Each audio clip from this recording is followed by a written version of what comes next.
Buenas noches. Vamos a desarrollar durante la clase de hoy el contrato de fianza. Les comentaba que vamos a desarrollarlo tanto desde la perspectiva del derecho civil como el derecho mercantil, hacer la comparación entre los dos, porque tiene regulación entre los dos, y también algunos aspectos particulares, especiales de otras figuras de fianza que se dan en ordenamiento jurídico costarricense. Antes de comenzar, me gustaría saber si alguien me puede ayudar para plantear un ejercicio para que vean cosas que ocurren que nos deriva casi que el origen de lo que es la fianza. ¿Alguien me ayuda ahí con el ejercicio práctico?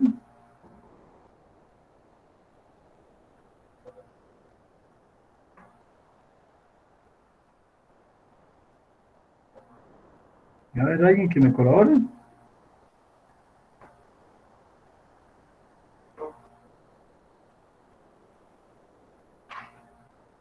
¿Quién se apunta? Profe, ¿qué sería el ejercicio? Es una conversación que yo tengo con ustedes. ¿Usted me ayuda, Luis Felipe? Sí, profe, está bien. Ok, vean la situación, es una situación ficticia. Pero vamos a ver, supongamos igual que como lo planteamos en la clase pasada, que yo ando eh, necesitado de una cantidad de dinero. Y todavía no vamos a hablar de la fianza. Necesito una cantidad determinada de dinero. Pensemos 5 millones otra vez que hablamos la vez pasada. Y pensemos que el compañero Luis Felipe tiene recursos. Y pensemos que estuviéramos en una situación de carácter presencial o incluso estando en una situación virtual en donde yo lo busco y la conversación es la siguiente. Hola Luis Felipe, ¿cómo está? Muy bien, ¿y usted? Bien, Luis Felipe, era que yo quería hacerle una consulta. De casualidad, ¿usted tiene así como algún recurso extra como para que me pudiera prestar 5 millones de colones? ¿Cómo sí, está bien? Sí, Sí, ok, ok. Pensemos que eso es una situación, Luis Felipe muy fácilmente me dijo que sí, ¿verdad? Vamos a ver, ¿habría alguna persona que me diría que no?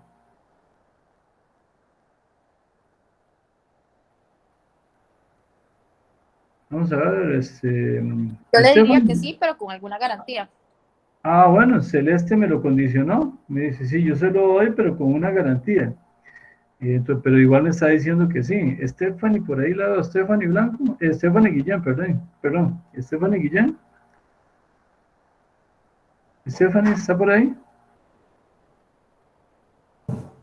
Sí, profe. Si yo, así, sin que yo la conozca mucho, yo le pidiera 5 millones, le digo, y bueno, no necesariamente pensemos que yo le digo, no como, como me lo planteó Celeste, sin garantía, ¿usted qué me diría? Eh, Así, con toda la sinceridad del caso. Sin garantía diría que no, porque es como riesgoso y no lo conozco como mucho. Bueno, sí, es que ese es el punto, ¿verdad? Vamos a ver, Luis Felipe me dijo que sí, yo ahora le pregunto a Luis Felipe, porque usted me dijo que sí, sin ningún tipo de condición. profe, porque no entendía el ejercicio, pero también le habría pedido alguna garantía, como dijo Celeste, en realidad. Ah, ok, ya se puso en la tesis de... No, no, está muy bien, es válido, a ir agregando cosas. Bueno, entonces se procuraría y asegurar que yo le cumpla, ¿verdad? María Celeste creo que... perdón, María Celeste, ya le puse María Celeste, igual pensaría en el mismo caso. Profe, no se preocupe, que sí me llamo María Celeste. Ah, bueno, qué dicho. Bueno, ¿y cómo le gusta que le diga María Celeste o solo Celeste? No, Celeste está bien, nada más. Ok, Ya no me molesta Celeste. ninguno. Ah, ok. ¿Por qué usted me dice sí, pero con garantía? ¿Cuál fue su pensamiento a la hora de decirme eso? Bueno, de ahí estaba partiendo del hecho de que sí nos conocíamos, digamos. Pero si fuera una persona totalmente desconocida, yo creo que ni siquiera lo haría con garantía. Ah, bueno, que es un poco lo que dijo Stephanie, ¿verdad? Stephanie, ¿usted más o menos esos son los motivos que usted tendría para decirme lo que me dijo? Sí, que no es una persona que donde haya como confianza de nada ni nada. Claro, no, no, y es completamente válido. Ahora yo les hago una pregunta a ustedes ya en el plano personal. ¿A quién, tal vez que alguna persona piense y me lo diga, a quién sí le dirían que sí, sin ningún tipo de garantía, que le preste un dinero, si tuvieran los recursos, ¿verdad? O sea, ustedes tienen los recursos, ¿a quién se los darían así, pero con los ojos cerrados y sin mayor, no, no, ni siquiera garantía me da, ¿a quién se lo daría? A mi mamá. Excelente, Daniela. Daniela se lo daría a la mamá. Daniela, de una vez le pregunto a usted, ¿cuál es la diferencia entre que usted se lo da a su mamá y que Stephanie no me lo da a mí? ¿Cuál es el término que genera esa diferencia entre uno y otro caso? La relación de confianza. Excelente. Pues vieran que este ejercicio que estamos haciendo es para ubicar el origen del contrato de fianza. Exactamente surgió por un tema de confianza. Es el origen. Muy bien, gracias a todos los que colaboraron. Vean lo que aquí está, el origen es la desconfianza humana. Así fue como se originó, como nació la idea en general de la garantía. Todas las garantías tienen ese motivo y la fianza es una garantía que vamos a ver, que es una garantía de tipo personal, que se diferencia de la garantía real, que se diferencia de otro tipo de garantías, pero aquí es la persona la que va a garantizar una obligación. Pero por supuesto, si hablamos de la desconfianza, la confianza es la que genera la posibilidad de que uno pueda generar una participación, ya sea en un préstamo, que lo vimos en la clase pasada, o como en este caso, de brindar una fianza en favor de una persona. Ya con algunas cosas que está planteado aquí, uno llega al entendimiento de que estamos frente a una situación que lo que hace es garantizar un compromiso. Hay un compromiso para asegurar un cumplimiento. Alguien tiene una obligación previa y entre otra persona va a decir, no, yo respondo por esa otra persona. Por lo tanto, viene a sustituir a la desconfianza que se tiene de una persona, y cuando hablamos de desconfianza, puede ser desconfianza no solamente, en este caso ya propiamente humana, que así fue como comenzó, sino principalmente desconfianza desde el punto de vista económico, ¿verdad? Y de forma tal que la persona pueda garantizar la posibilidad de un cumplimiento eficiente. Y que en caso de que el deudor incumpla, que tenga la posibilidad de que otra persona entre a cumplir con las obligaciones que originalmente se habían establecido. Eh, eh,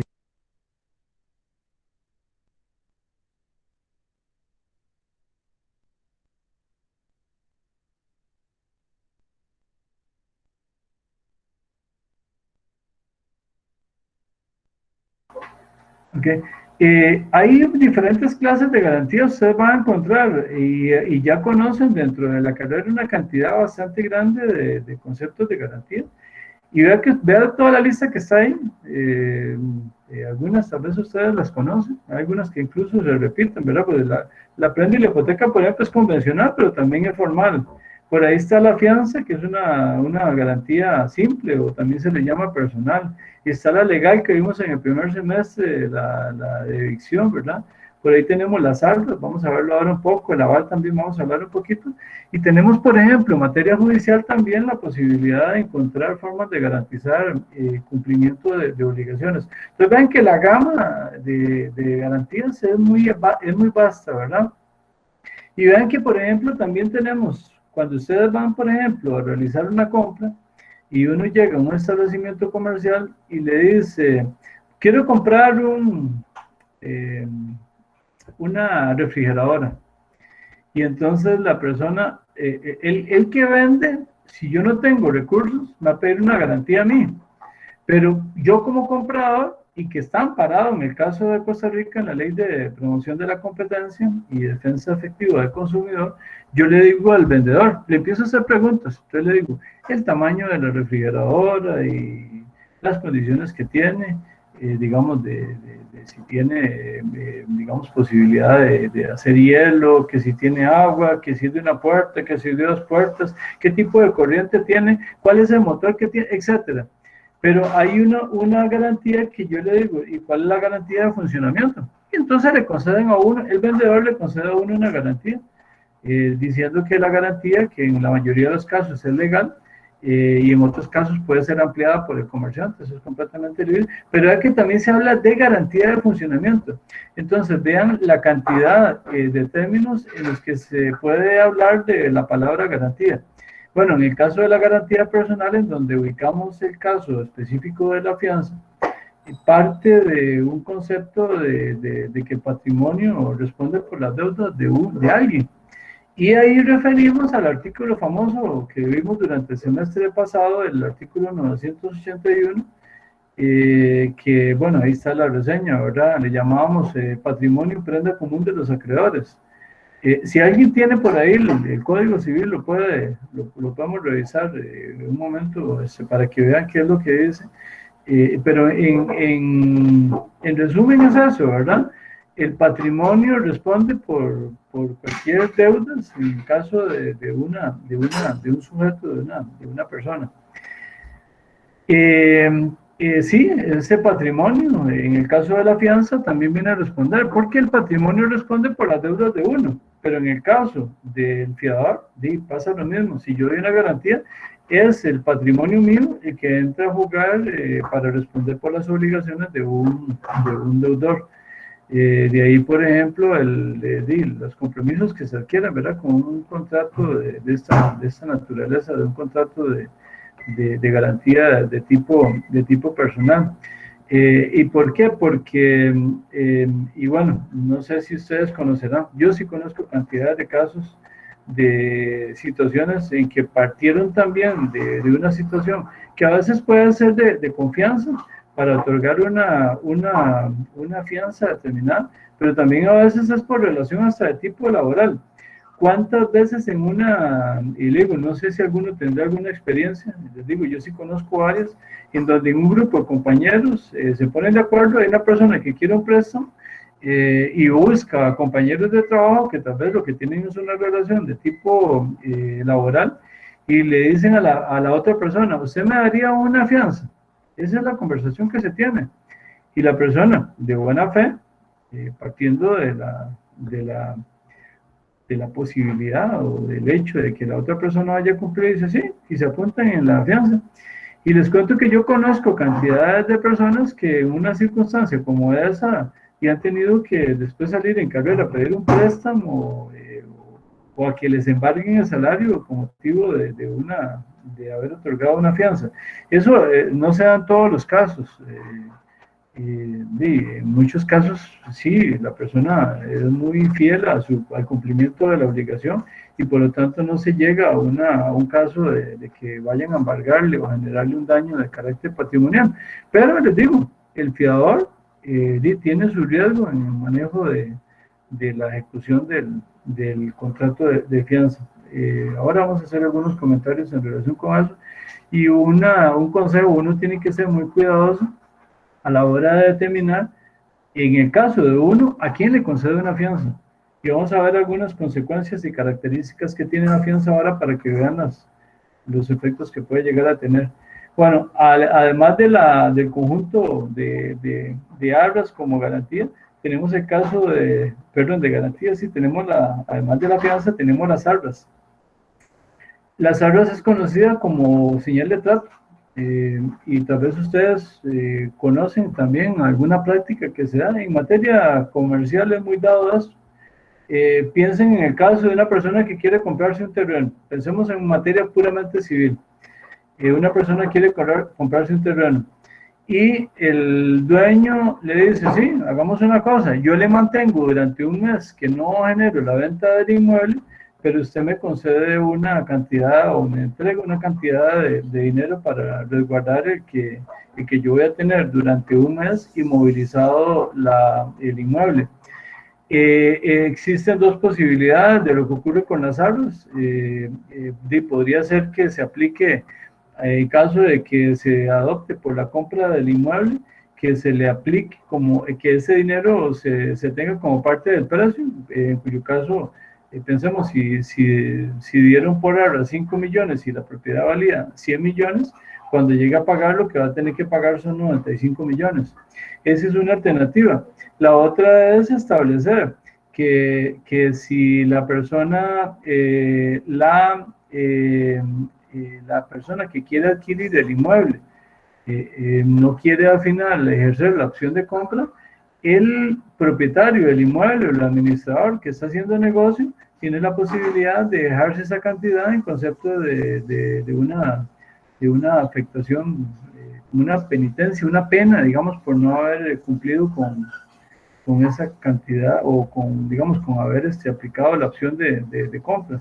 Y es como una especie de sanción económica por no haber realizado el negocio y haber mantenido durante ese periodo sin movilización la posibilidad de venta. Quiero contarles que las arras tienen un origen de tipo casi que religioso. En algún momento se le ubica incluso en materia de derecho de familia. Las arras, y tal vez alguno se acordará cuando uno asistía a los matrimonios y pasaban los chiquitos con una jarrita con monedas, ¿verdad? Y un baúl con monedas. Bueno, esa era la representación de carácter material, de carácter patrimonial en el matrimonio. Y al principio se inició como eso, de garantía de esponsales para futuro matrimonio. Normalmente la familia del varón entregaba un esponsal que garantizaba la parte de tipo patrimonial en la realización del matrimonio. Pero bueno, ese fue el origen. Después ya se pasó a lo que les digo que se conoce como señal de trato.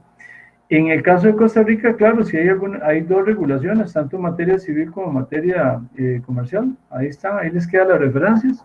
Eso lo que expresa son lo que ya les comenté. Tanto la normativa civil como la comercial tienen regulaciones sobre las armas, para que vean que sí, hay normativa actual y aplica en ese sentido como garantía. Y la última garantía son las garantías reales. Aquí, ¿qué ocurre? Lo que se da en garantía es un bien. Entonces, si es un bien mueble, aplica la prenda; si es un bien inmueble, la hipoteca o las cédulas hipotecarias. Por ahí hay una cantidad grande de figuras, ¿verdad? Yo les agregué la anticrasis, que es también se conoce como una tipo de garantía. Aquí en Costa Rica no se aplica la anticrasis. Por ahí está también la fiteusis, está la superficie, digamos, como derechos reales de garantía. En el caso de Costa Rica, lo más que nos hemos acercado, y yo sostengo que en la práctica sí tenemos ese derecho de superficie, que es cuando uno entrega la superficie de una propiedad, suelo y subsuelo, para efectos de explotación. Pero bueno, en el caso de la anticrasis es un mecanismo de garantía que aplica en relación con los frutos de una propiedad. En España sí se aplica. Aquí lo importante es que el bien mueble o inmueble es el que viene a garantizar el cumplimiento de la obligación. Pues vean que ya vimos como tres categorías o tres formas diferentes de garantías. Las garantías reales, las arras y las garantías personales. La fianza está ubicado dentro de las garantías de naturaleza personal, en donde es el patrimonio general el que viene a responder por una deuda, en este caso de otra persona. Muy breve sobre la historia de la fianza, quiero contarles que en el caso de Roma se conocen 4 figuras relacionadas con la fianza. La primera que nos apareció ahí fue la sponsor, que eran únicamente para ciudadanos romanos. Está ubicada en el Ius Civile. Recuerden que el Ius Civile solamente le aplicaba a los ciudadanos romanos. Y tiene consideraciones que todavía nosotros aplicamos, que es el caso, tal vez no de la forma como hablamos aquí, pero el tema de la lealtad y respeto a la palabra dada. Ese era como un primer instituto. Tenemos por ahí otro que ya sí le aplica a los peregrinos, que son extranjeros a partir del Ius Gentium, que es el fideipromiso, que es igual al anterior, solo que le aplicaba, a estas personas que eran casi que como los extranjeros, en el caso de la época de los romanos. Garantizaba obligaciones verbales y, importante, no se transmitía mortis causa a los herederos. Desde esa fecha ya tenían muy claro los romanos esta indicación. Un tercer instituto es el fideiusio, que esta trató en un estado ya un poco más avanzado de la época de los romanos de tratar de limpiar algunos aspectos que generaban algunas confusiones en el caso de los dos institutos anteriores. Igual, garantizaba otro tipo de obligaciones, ya no solamente los verbales, es como también una mejoría que tiene esta figura. Y esta sí se transmite hereditariamente. Ven que tiene diferencias con el fideipromicio. Y el último es el estipulatio, que aquí el estipulatio lo que rescatamos de importancia es que incorpora el concepto de solidaridad de deudas, que en el caso de la realidad de la fianza moderna todavía se mantiene exactamente en esa condición de solidaridad, por eso la importancia. Y para concluir un poco en la parte de la época del derecho romano, aquí, bueno, y en esta etapa en el derecho romano, recuerden que se habla mucho de la buena fe, y aquí tal vez importante es que se introduce la deceptio doli, que ya le permite, y vamos a ver cómo nosotros también lo tenemos en el caso del sistema costarricense, la posibilidad de aplicar excepciones que le aplican a la deuda general, que le aplicaran también al caso de la fianza. Y sobre la historia nada más terminamos diciendo esto, entre los siglos XVIII y XIX se produce una sistematización, aclaración, ordenación, que lo que buscaba era llegar al instituto que conocemos actualmente, y aquella incorporación que había establecido la estipulatio queda todavía más evidenciada en lo que corresponde a la solidaridad de deudas, que le aplica también al caso de la fianza. Vamos a ver, alguien que me colabore ahí con qué entendemos por la definición de la fianza. Vamos a ver 3 referencias de definición. Vamos a ver 3 personas que me colaboren ahí con la lectura. Vamos a ver quién me colabora. Jadi Vargas. Jadi, ¿me colabora? ¿Está por ahí?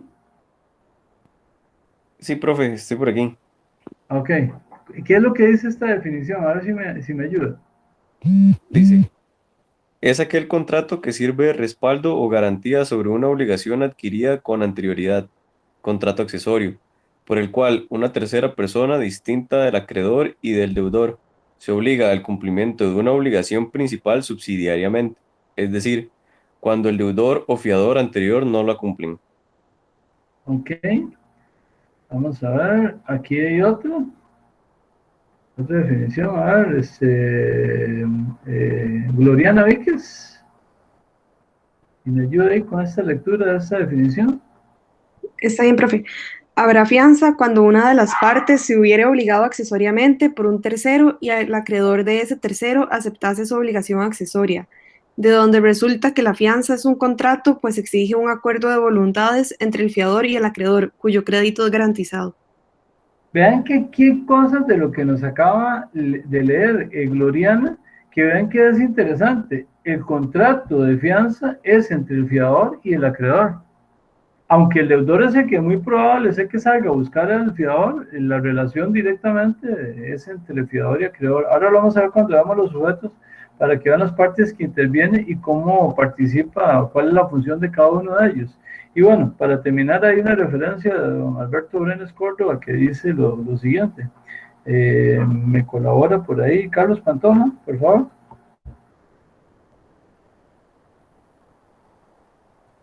Dice, según Brenes Córdoba, la fianza es un contrato por el cual una persona al que se le da el nombre de fiador garantiza una deuda ajena, comprometiéndose a satisfacerla en caso de que el deudor no lo hiciera. Vea que claro, gracias Carlos, vea que claro lo que dice don Alberto. Aquí están todos los elementos del contrato de fianza. O sea, hay un deudor, hay un acreedor, tienen una obligación principal y se introduce un tercer sujeto, que es el fiador, que lo que dice en pocas palabras es, si el deudor incumple, yo soy el que voy a cumplir a nombre de él. Eso es en pocas palabras el contrato de fianza, y creo que la definición es bastante clara con sus diferentes elementos. Bueno, esto repite eso. Ahí les digo, las normas solamente algunas las vamos a repasar. Ahí ustedes les van a quedar y las pueden revisar también. En la parte de las características, ¿es consensual? Se formaliza, sí, la mayoría de fianzas se formalizan, pero es un acuerdo entre acreedor y fiador que es consensual, es una de las características del contrato de fianza.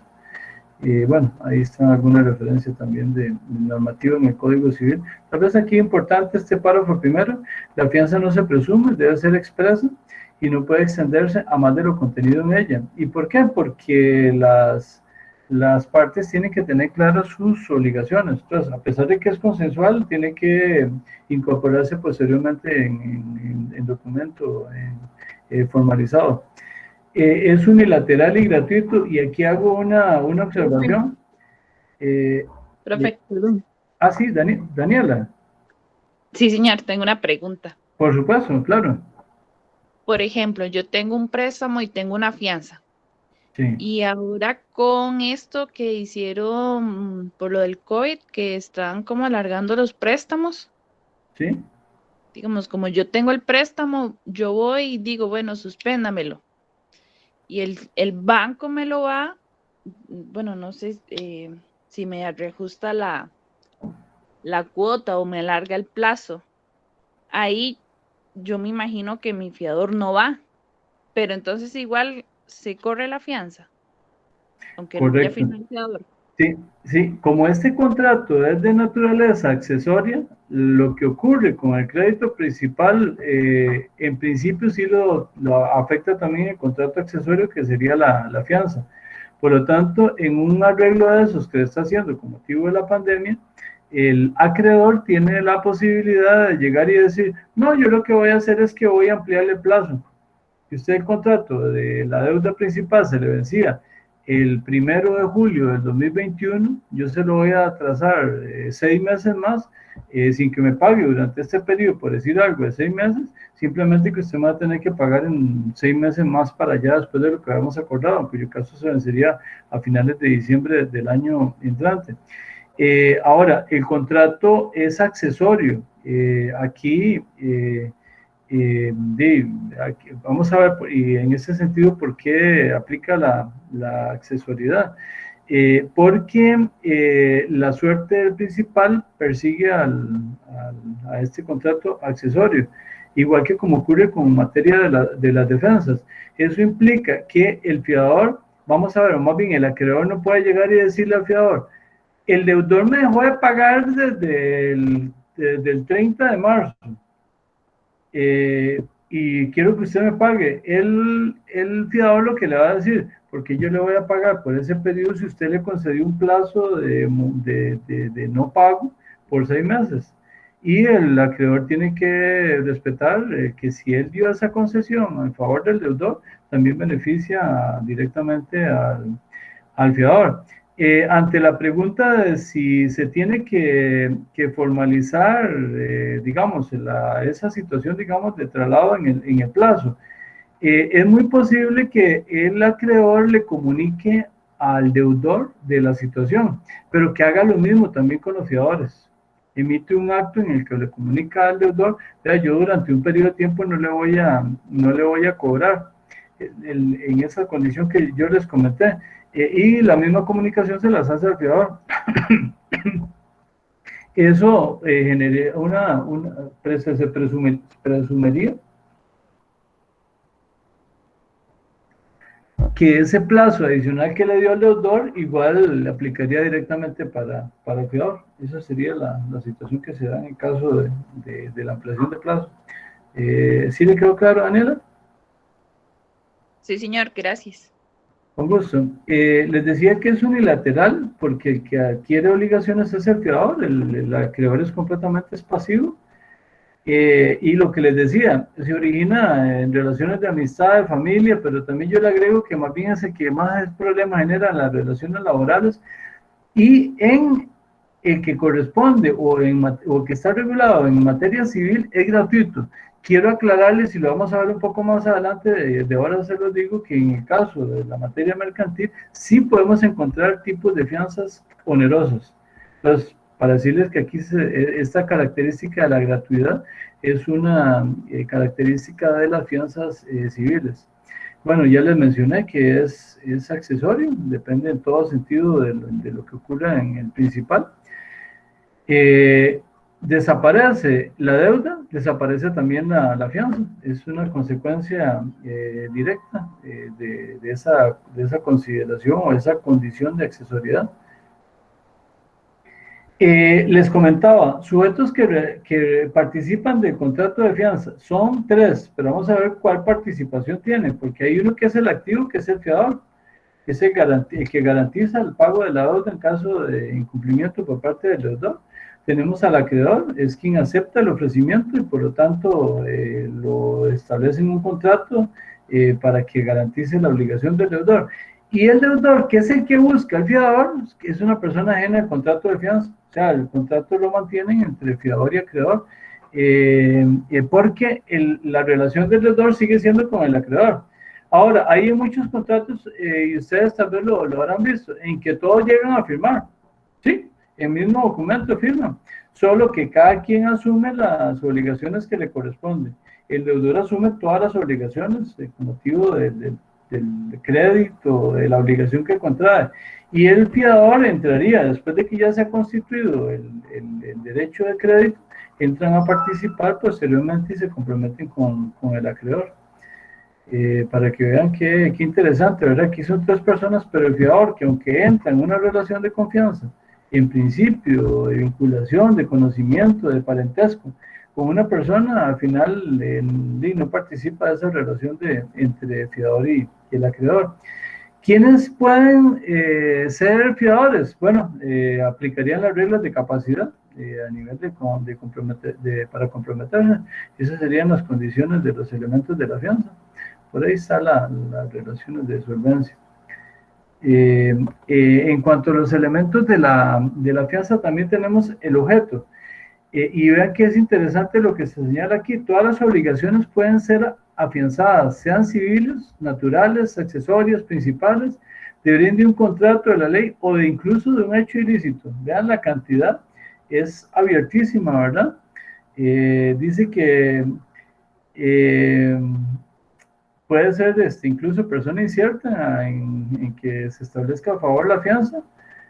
Tampoco importa el valor de la deuda, determinado, líquido, ilíquido, exigible por plazo condicional, tampoco importa la forma del acto principal. Saben que la fianza puede entrar a participar en una cantidad muy grande de opciones de garantía a favor de una obligación. En términos de clases de fianza tenemos 3 y hay que tener cuidado aquí y quiero que ustedes también lo tengan porque hay algunos que uno podría discutir si son un contrato. La que nosotros sí aplicamos y la que tiene más vinculación con nuestro curso es la convencional. 2 partes se ponen de acuerdo, firman un contrato y tenemos una fianza. Hay otros que son diferentes. La legal es porque una ley determinada le dice, usted tiene que tener un fiador, tiene que darme una fianza y está establecida por ley. Entonces ahí me parece que ya es un poco más complicado porque aunque al final podría ser que derive un contrato, es una ley la que lo impone. Y tenemos el caso también de la fianza judicial. Vamos a hablar un poquito de esas 3. Bueno, la de la fianza convencional es la más sencilla, es la que hemos estado hablando. Vean que la de la fianza legal, y ahí citan ejemplos, ¿verdad? De cargos, por ejemplo, para hacer cargos de notario público, y la ley le dice, usted tiene que tener un fiador, usted tiene que tener una fianza, es lo que se dice. Tiene la posibilidad de otorgar o llevar a una persona que le dé la fianza, o ahora lo que más se acostumbra más bien es que un ente financiero es el que confiere esa garantía, digamos, que le piden a este caso a un profesional. En el caso de puestos judiciales se dan, en la administración pública, si alguno tiene alguna condición de esas también, en algunos puestos se le dice, usted tiene que rendir una fianza, y entonces uno tiene que salir en carrera. Por ejemplo, yo les cuento, en el caso mío, yo en el puesto que tengo que brindar una fianza por el manejo, digamos, de cantidad de dinero que se maneja. Uno tiene que tener una cobertura, digamos, a nivel de garantía. Esas serían las fianzas legales. Y tenemos también el caso de las fianzas judiciales. Estas son las que un juez llega simplemente y determina. Y esta sí, definitivamente, ahí sí, aunque la persona va y se presente como fiador, esta no tiene ningún tipo de visión de carácter contractual. Ustedes encontrarán en doctrina que eso sí se discute abiertamente, porque todavía la legal, uno dice, y al final tienen que llegar y establecer el contrato de fianza. En el caso judicial, lo que presentan es un fiador y se presentan y garantizan, pero sería complicado pensar en que suscriba un contrato directamente con una autoridad jurisdiccional. Ahí simplemente otorga un fiador que responde en la misma dimensión de una fianza convencional, solamente que aquí es porque el juez establece la necesidad de que alguien otorgue una garantía que en caso de responsabilidad económica venga a responder por las obligaciones de una persona en un trámite jurisdiccional. Bueno, eso ya lo dije. El tema de renuncia del domicilio, eso es claro, el fiador se debe someter al domicilio que el acreedor establezca, eso es una regla en materia de la fianza. Y también se puede dar situaciones de pérdida de solvencia. Aquí se dan diferentes situaciones. Si una persona mejora su situación patrimonial, el deudor está obligado a aportar otro fiador que reemplace al anterior. Y existe también la posibilidad de sustituir una fianza, que es una garantía personal, sustituirla por una garantía real. Eso de conformidad con el acreedor, ahí se ponen de acuerdo. Es muy posible que si alguien sustituye una garantía personal por una real, el deudor no vaya a decir nada, evidentemente revisando las condiciones de solvencia y de categoría, digamos, en cuanto a lo que es la forma de responder por el valor que pueda tener un bien tanto mueble como inmueble. Eso es importante. Aquí sí, el artículo 1326, a ver, alguien que me ayude ahí con la lectura, le digo, nosotros no los que vamos a revisar, pero tal vez si revisamos los que yo tengo seleccionados. El 1326 es una norma relevante. A ver, ¿quién me colabora con la lectura? Ahí me sigue ayudando. ¿A quién? Yo, Daniel. Por favor, sí, gracias, Daniela. 1326 dice así. Si alguno de los fiadores se hallare insolvente, se dividirá su cuota entre los demás a prorrata. Vea, por ejemplo, en una operación de crédito le piden 3 fiadores y resulta que el deudor dejó de pagar, pero hay uno de los 3 fiadores que es insolvente. Entonces, lo que entra ahí bajo el concepto de solidaridad, esta distribución a prorrata es que a cada uno le correspondería, en principio, pagar o garantizar el 50% de la deuda. Eso, en la práctica, no funciona muy bien así, ¿verdad? Quiero aclararles. Yo trabajé en algún momento en una entidad financiera en donde se manejaban muchos créditos y nosotros, yo participaba, digamos, de los trámites tanto de constitución de garantías como en la ejecución. Cuando una persona dejaba de pagar obligaciones, se establecía el juicio, el ejecutivo, y por ejemplo, pensemos 3, 4 fiadores, se mandaba a hacer la solicitud de embargo de salarios. Pero resulta que de los 4, bueno, recuerden que ya el deudor ya había dejado pagar. Los fiadores son los que entraban aquí, bueno, igual se le mandaba al deudor, que normalmente era muy difícil que se llegara a cobrarle, también bajo ese concepto de solidaridad.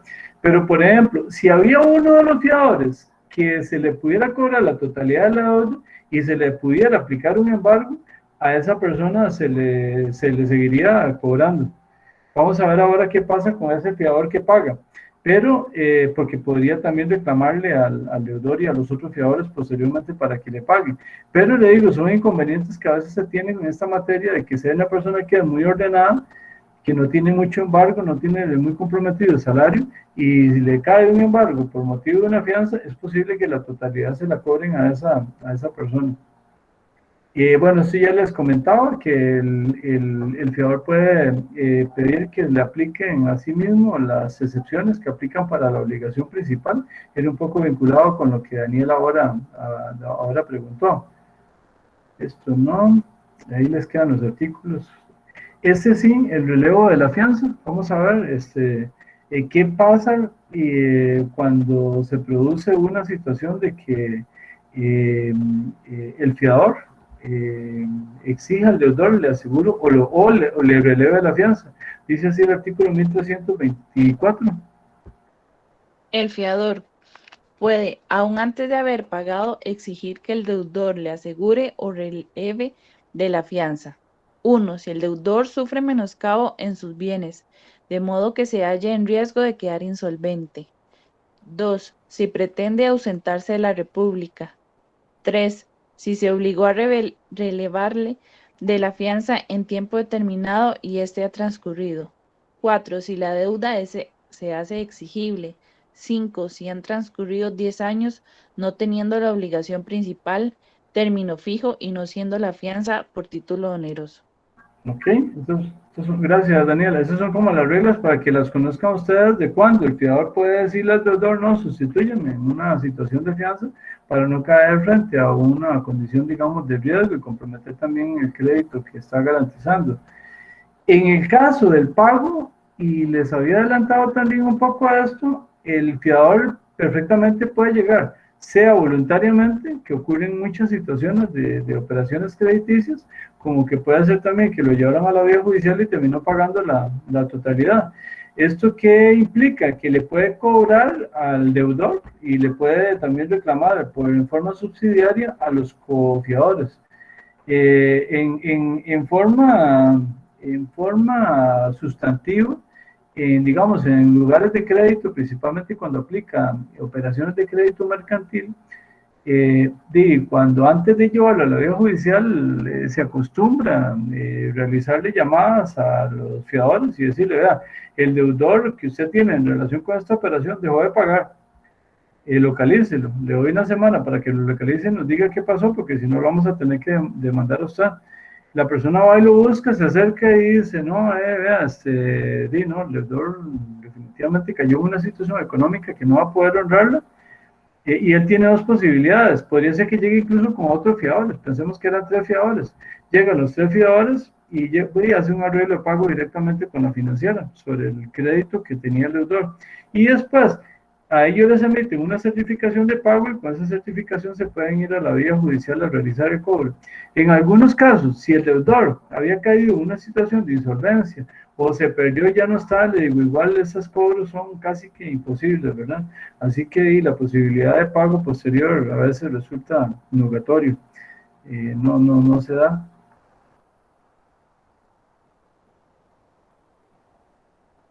La prescripción, la interrupción de la prescripción que beneficia al deudor, igualmente beneficia al fiador. Ahí está la referencia del artículo 1325. La indemnización al fiador por el deudor también se puede dar. Vamos a ver en cuáles supuestos. El artículo 1318 dice lo siguiente. El fiador que paga por el deudor debe ser indemnizado por este. 1. De la deuda principal. 2. De los intereses de mora desde que haya noticiado el pago del deudor, aunque éste no estuviere obligado por razón del contrato a pagarlos al acreedor. 3. De los gastos que haya hecho desde que dio noticia el deudor de haber requerido de pago. 4. De los daños y perjuicios que haya sufrido por causa.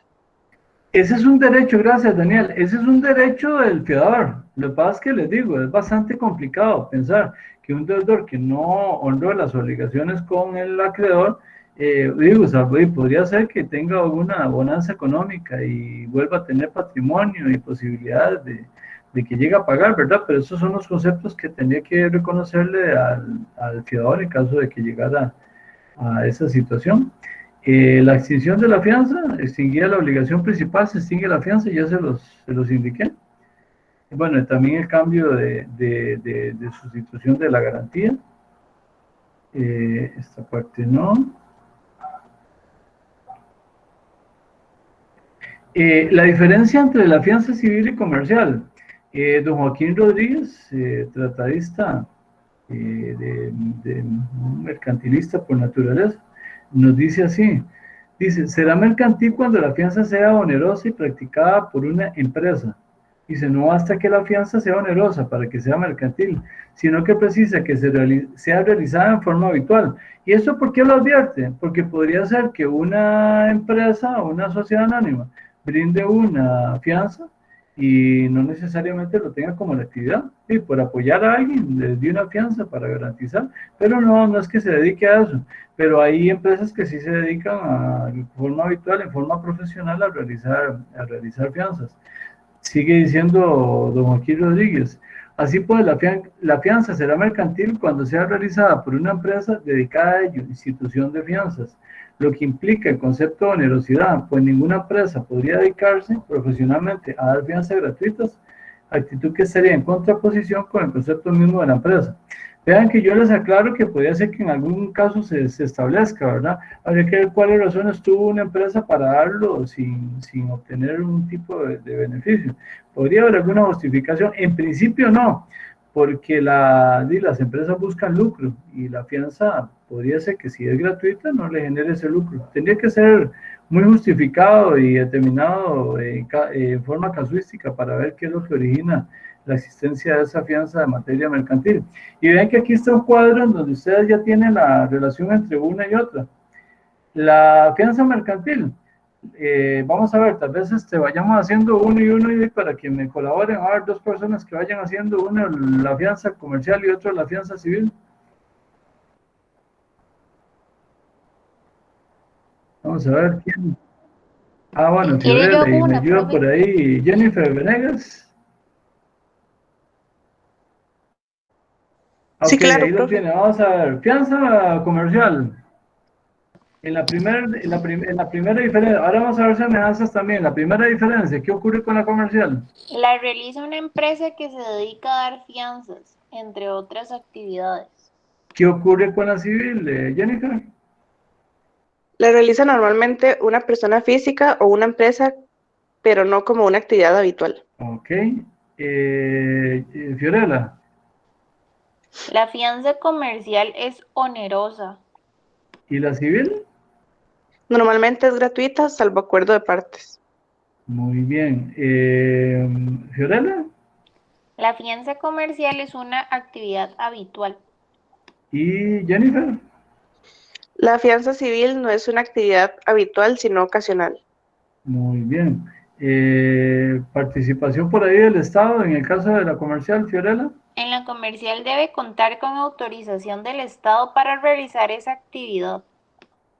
¿Y Jennifer en la civil? Como fruto de la autonomía de la voluntad, no requiere autorización previa del Estado.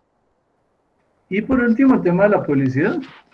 Se anuncian públicamente y son ofrecidas por un agente.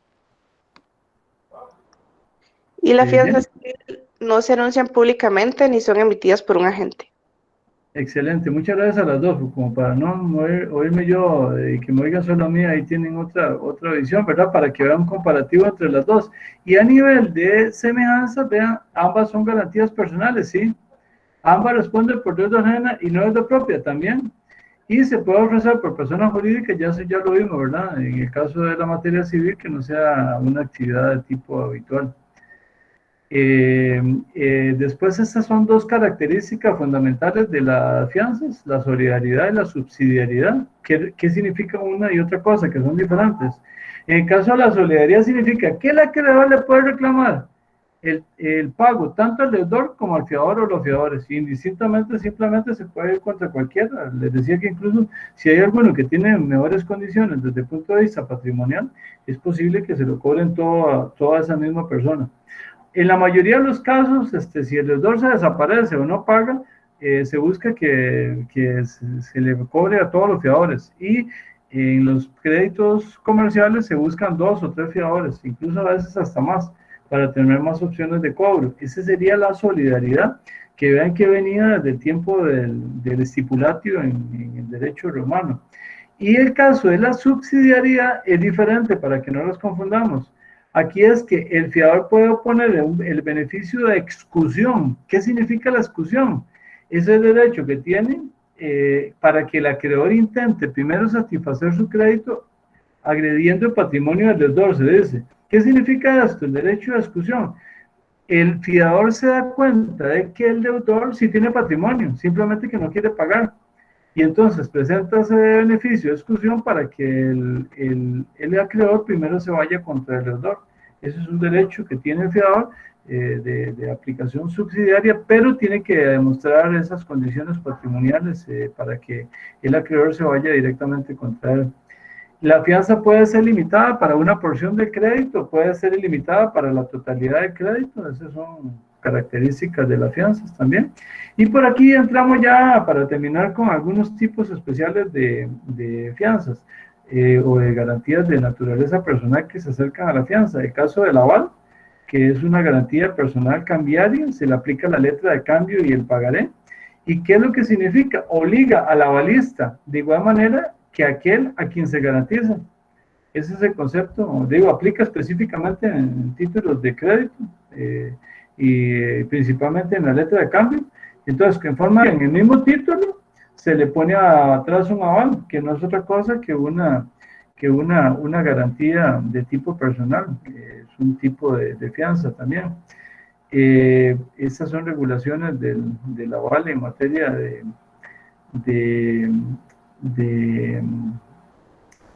Código de Comercio, y vean que aquí al pagaré, que les digo, le aplica principalmente a la letra de cambio, pero también por esta regulación se le aplica también al pagaré.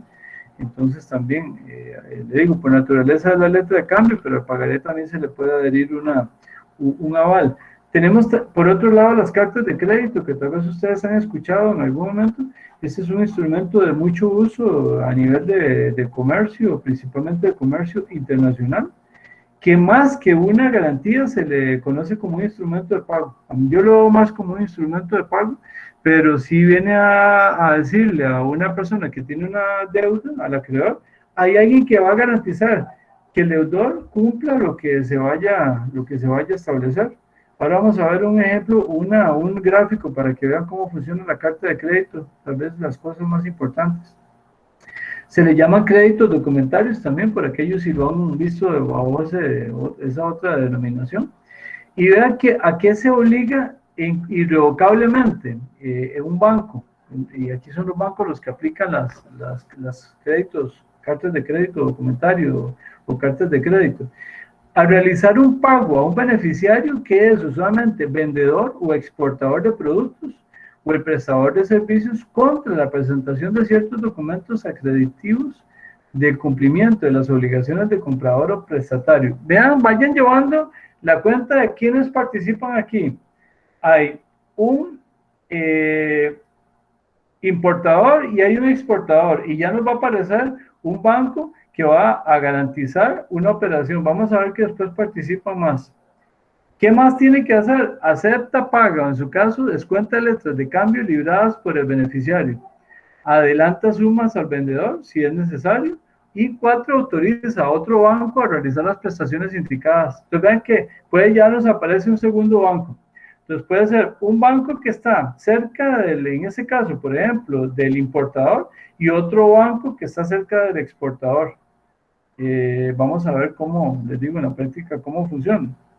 Las cartas de crédito son documentadas periódicamente por la Cámara de Comercio Internacional a través de unas normas que se llaman Usos y Reglas Uniformes sobre Créditos Documentarios.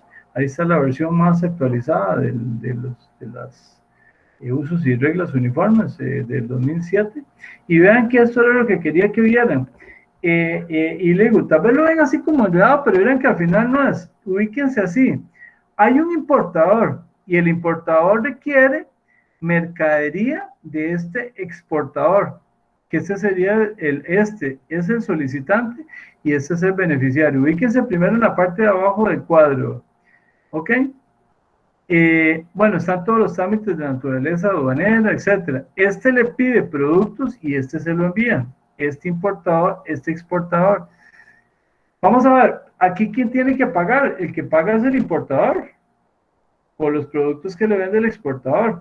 Entonces, el exportador es el que se tiene que garantizar que el importador le pague. Entonces, vean que aquí aparece un banco emisor, que es el banco, que aquí está la primera línea, vean la línea, el flujo de para dónde va. Le dice a este banco emisor, yo necesito que usted contacte con el exportador para que sepa que yo soy un importador de confianza. El banco emisor contacta a un banco, véanlo aquí está, contacta a un banco intermediario, es este que está aquí cerca del exportador. Estos dos tienen relación porque se conocen, son instituciones bancarias completamente serias, manejan relaciones de contacto, pero vean que incluso podría aparecer aquí un banco corresponsal intermediario entre estos dos. Es perfectamente posible. Entonces ya tenemos importador, exportador, tenemos el banco emisor, el bancos corresponsales y el banco intermediario, todas esas figuras, para al final garantizar que lo que les decía, que al final el exportador tenga clara seguridad, completa seguridad, de que lo que va a entregar al final, esa mercadería que puso, que al final se la vayan a pagar. Ese es un poco el esquema, les digo que quería presentárselos así para que le quedara más claro en el caso de las cartas de crédito, en este caso de una relación de importación. Y las cartas de crédito stand-by o garantías bancarias a primer requerimiento, estas sí tienen un poquito de diferencia. ¿Cuál es? Porque el banco se obliga a girar hasta un monto determinado. Aquí la diferencia es que sí, lo que garantiza es un monto determinado, no necesariamente tiene que ser la totalidad, aquí es por un monto que ya pactaron, en donde es igual una carta de crédito, pero es por un requerimiento muy particular, en donde el ente bancario igual se compromete a pagar dentro de esos límites que tienen las cartas de crédito stand-by. Hay algunas que son abiertas o algunas que cubren toda la deuda, esta está limitada por una obligación particular. También hay garantías en derecho administrativo, aquí las vemos así como en forma accesoria. En contratación administrativa tenemos la garantía de participación, la garantía de cumplimiento, la garantía de retención. No nos quedamos mucho en esto porque es de naturaleza, le digo, administrativa. Los que trabajan en la administración pública saben en qué circunstancias se da. Muy breve, la garantía de participación, que ya está muy en desuso, casi no se utiliza.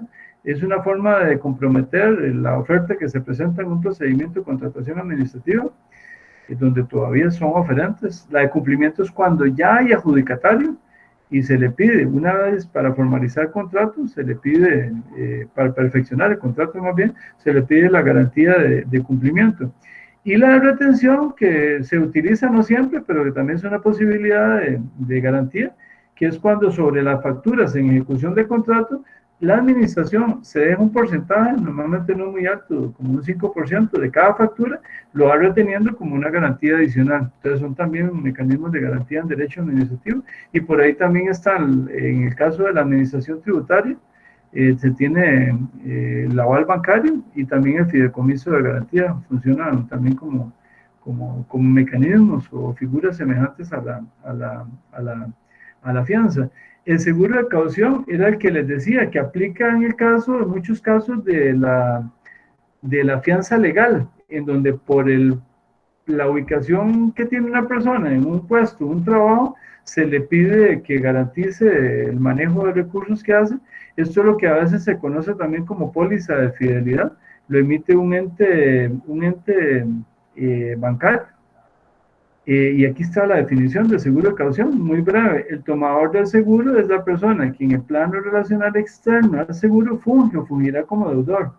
El asegurado es la persona que en ese plano funge o fungirá como acreedor.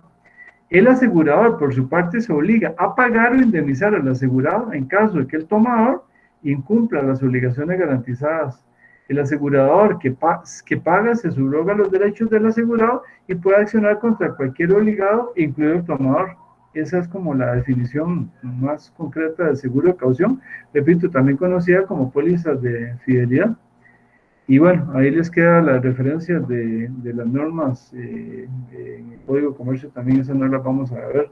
Ahí están en la presentación y se los remito para que ustedes las revisen y las chequeen. Si tienen cualquier inquietud me lo pueden plantear. Sobre esta materia del contrato de fianza, si tienen alguna pregunta.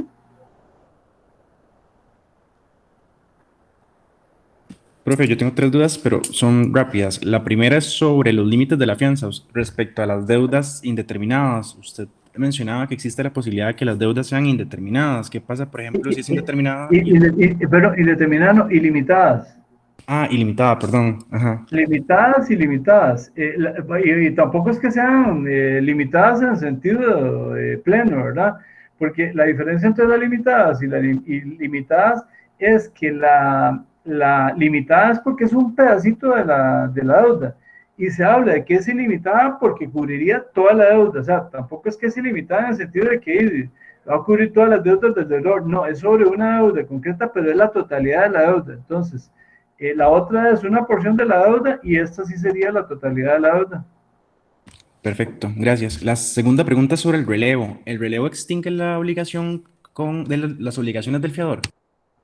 No, para nada. Es simplemente lo que releva es lo que extingue la vinculación del fiador con el acreedor, pero tiene que sustituirlo por otro fiador o por garantía real. Ah, ok, pero sí las extingue para ese fiador, o Para tampoco. el fiador sí, pero la deuda, la obligación principal se mantiene exactamente igual. Ok, y la última es sobre el título aval que usted mencionó que se consignaba, por ejemplo, en los títulos valores atrás. ¿Qué es lo que se consigna? Es una firma. Hay una parte donde dice aval y entonces ahí pone las características y las calidades del avalista y se incorpora dentro del título. Y como eso es un título de crédito, tiene la posibilidad de que cuando circula el título y además el contrato de garantía adicional que es el aval. Ok, muchas gracias. Con mucho gusto. ¿Alguna otra pregunta? Profe, de las arras, ¿cuánto es el porcentaje que normalmente se da? Ay, Jennifer, qué buena pregunta la suya. Viera que eso es tan relativo, porque es un acuerdo completamente de partes. Viera que normalmente no es un porcentaje muy alto. Si usted me pregunta si es un porcentaje, es difícil contestarle. Normalmente más bien, más que un porcentaje que usted diga es un porcentaje fijo, lo que se establece es un monto económico en donde la persona que está vendiendo el bien considera que con eso se garantiza de alguna manera el no tenerlo en venta por el periodo de tiempo que acuerda con la otra persona. Yo le digo, normalmente lo que establecen es un monto.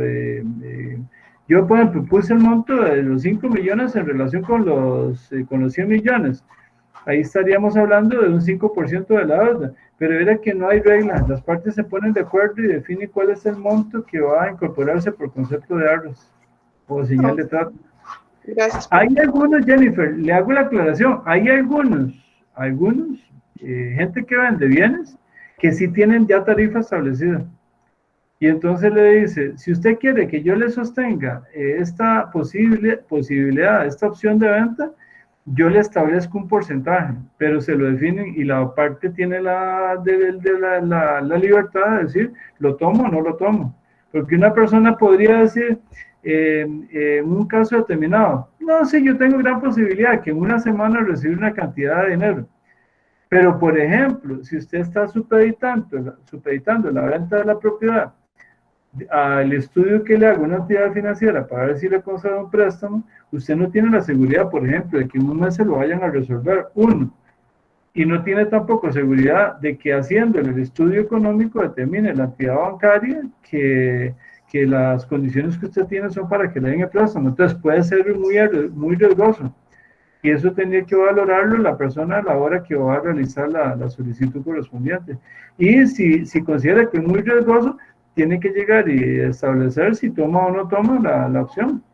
Porque si es riesgoso, a lo mejor es preferible. Y máximo si le están poniendo un monto, un porcentaje determinado, y puede ser una inversión perdida, ¿verdad? En donde entregue la cantidad de dinero. En esos casos, la mayoría de las veces el que vende se deja las arras. Y por lo tanto, casi que sería regalar esa cantidad de dinero si no se tiene bastante seguridad de que se va a obtener el dinero para poder pagar la totalidad o obtener financiamiento para, puede ser que no se tenga todo el dinero, pero que sí se obtenga financiamiento para poder adquirir el bien. Claro, gracias, profe. Con gusto. ¿Alguna otra pregunta? ¿No? Ok.